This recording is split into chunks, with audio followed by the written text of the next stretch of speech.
A medida que el sol se oculta en El Paso, un gran grupo de migrantes se encuentran en el borde de la frontera esperando ser procesados por agentes de la patrulla fronteriza, mientras que otros pocos cruzan de puntillas por un camino corto a través del Río Grande.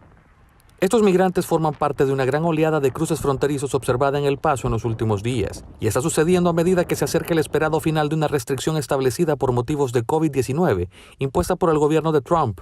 Con esto, se pone fin a la política que permite expulsar rápidamente a los migrantes en las fronteras terrestres de Estados Unidos. Las autoridades fronterizas del país interactuaron con más de 2 millones de migrantes en el último año, más que en el año anterior. Un promedio de casi 2.500 migrantes al día han transitado por esta frontera entre México y Estados Unidos a través de El Paso.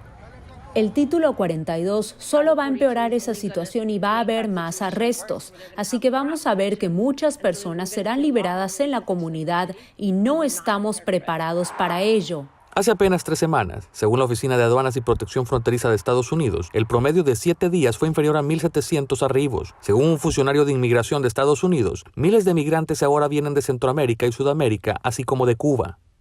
Los estoy ayudando a obtener comida y lo que necesitan. Esto no se trata de política, sino de humanidad. Esta gente está aquí y tiene frío. Algunos han estado acampando del otro lado de la frontera en Ciudad Juárez, en México, planteando preocupaciones de que cruzarán en masa si las restricciones fronterizas de la época de Trump terminan en una semana. Aún así, otros han sido llevados en buses para ser procesados o rechazados bajo las estipulaciones del título 42. We are taking steps to be able to manage the expiration of Title 42 and to put in place a process that will be orderly and humane. And we believe that in doing so, we can protect our national security concerns. El secretario de Seguridad Nacional, Alejandro Mayorkas, llegó al Paso este martes y dijo que se reunió con la Agencia de Protección Fronteriza y Aduanas, funcionarios y organizaciones locales. Por ahora, el problema inmediato es la vivienda y manejar un flujo grande de migrantes. If the court cases get resolved and the courts allow Title 42 to be lifted, we're going to see thousands of refugees for whom there isn't shelter. El director de un refugio local en El Paso dice que la patrulla fronteriza dejó recientemente un autobús lleno de migrantes en su entrada y él está preocupado que de pronto tengan que rechazar gente. We're going to have to say no, not because we want to, but simply because we don't have space. The reality is there's just too many people.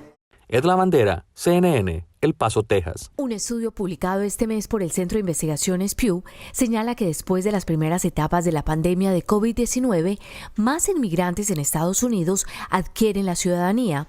También resalta que el gobierno ha recibido más solicitudes para obtener la residencia permanente, así como un aumento parcial en estudiantes extranjeros y turistas. Es decir, que la inmigración legal en Estados Unidos está repuntando, luego de los primeros 2 años de esta pandemia, cuando millones de personas estuvieron confinadas. Las oficinas de inmigración estaban cerradas o diligenciaban parcialmente estos trámites. El estudio proyecta que cerca de 940,000 residentes permanentes juraron su lealtad a la bandera estadounidense durante el año fiscal 2022, que va desde el 1 de octubre de 2021 hasta el 30 de septiembre pasado. Sería el punto más alto desde el año fiscal 2008, cuando más de 1 millón de personas se naturalizaron.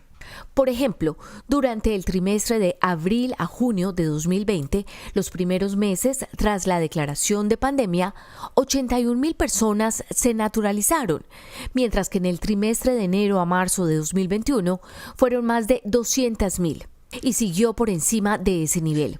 Según los datos en el estudio, esa cifra es mayor incluso a algunos trimestres de los años anteriores a la pandemia. México. El periodo de abril de 2021 a marzo de 2022, el número de cubanos que se naturalizó fue de 62% más alto que el promedio anual entre los años fiscales de 2012 a 2019, según desglosa el estudio. También aumentó el número de nuevos ciudadanos de otros países de América Latina, Jamaica de 44%, El Salvador 13%, entre otros. Según el reporte, hay situaciones que inciden en estas cifras.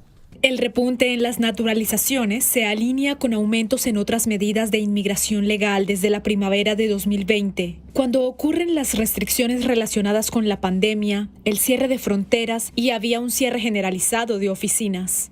Según el Servicio de Ciudadanía e Inmigración, una persona que desea solicitar la ciudadanía de Estados Unidos debe tener más de 18 años, ser residente legal por 3 o 5 años, dependiendo de cómo adquirió el estatus, tener conocimiento básico del gobierno estadounidense, ser capaz de leer, escribir y hablar inglés en un nivel básico, entre otros requisitos. Después de cumplir los requisitos, se debe llenar el formulario N400 y para más información puede visitar la página de internet que ve en pantalla. Cuando un inmigrante obtiene la ciudadanía puede votar en elecciones, ser jurado en un juicio, solicitar empleos del gobierno federal, solicitar asistencia del gobierno, patrocinar a otros miembros de la familia, entre otros beneficios según el estudio. Isabel Morales, CNN, Washington.